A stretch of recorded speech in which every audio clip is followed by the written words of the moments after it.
காதல் காலம் கடந்தாலும் மாறாதது. எபிசோட் 2. ஆதவனும் நிலாவும் சந்தித்த ஒவ்வொரு காலையும் அவர்களுக்கு புதிதாக தோன்றியது. நிலா வேலைக்கு செல்லும் போது வயல்வெளியில் வேலை செய்து கொண்டிருக்கும் ஆதவனை ஒரு கணம் பார்த்துவிட்டு செல்வாள். ஆதவனும் அவளை பார்த்து ஒரு சிறிய புன்னகை சிந்துவான். அந்த புன்னகை இருவரின் நாளையும் அழகாக்கியது. ஒரு நாள் மாலை திடீரென மழை பெய்யத் தொடங்கியது. நிலா ஒரு பெரிய ஆலமரத்தின் கீழ் நின்று மழை நின்றுவிடுமா என்று காத்திருந்தாள். அப்போது பழைய குடையுடன் ஆதவன் அங்கு வந்தான். இந்த குடை சின்னதுதான், ஆனா மழையில நனையாம போறதுக்கு இதுதான் இருக்கு, வாங்க நான் வீட்டுக்கு விட்டுறேன்னு ஆதவன் சொன்னான். முதலில் தயங்கிய நிலா பிறகு மெதுவாக அவனுடன் நடந்தாள். இருவரும் பக்கத்தில் பக்கத்தில் ஒரே குடையில் போனாங்க. இருவருக்கும் வெட்கம் தாங்க முடியவில்லை. நிலா சிரித்தபடி கேட்டாள், நீங்க ஏன் எப்போவும் இவ்வளோ அமைதியா இருக்கீங்கன்னு கேட்டா. ஆதவன் சிரித்தான்.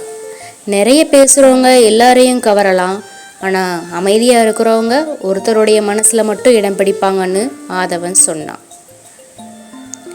அந்த வார்த்தைகள் நிலாவின் இதயத்தில் ஆழமாக பதிந்தன. அடுத்த வாரம் கிராமத்தில் திருவிழா வந்தது. ஊரே வண்ண விளக்குகளால் அலங்கரிக்கப்பட்டிருந்தது. குழந்தைகள் பலூன் வாங்கி ஓடினார்கள். கரகாட்டம், பொம்மலாட்டம், நாட்டுப்புற இசைன்னு திருவிழா களை கட்டியது. நிலா தனது தோழிகளுடன் வந்திருந்தாள்.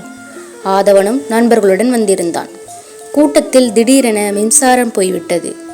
இருள் சூழ்ந்த அந்த நொடியில் பயந்து போன நிலாவின் கையை யாரோ மெதுவாக பிடித்தார்.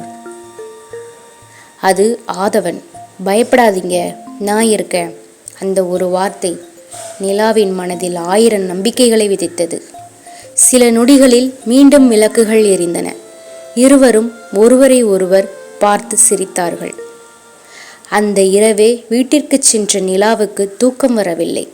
நான் ஆதவனை ஆழமாக காதலிக்கிறேனா என்று அவள் தன்னைத்தானே கேட்டுக்கொண்டாள். அதே நேரத்தில் ஆதவனும் வீட்டின் மாடியின் நிலவை பார்த்து கொண்டிருந்தான். நிலா என் வாழ்க்கையில் வந்தது ஒரு சாதாரண சந்திப்பா, இல்லை என் விதியா என்று அவன் மனதில் தோன்றியது. ஆனால் அவர்களின் காதலுக்கு முன் நிற்கப் போகும் ஒரு பெரிய புயல் இன்னும் சில நாட்களில் அந்த கிராமத்தை அடையப் போகிறது.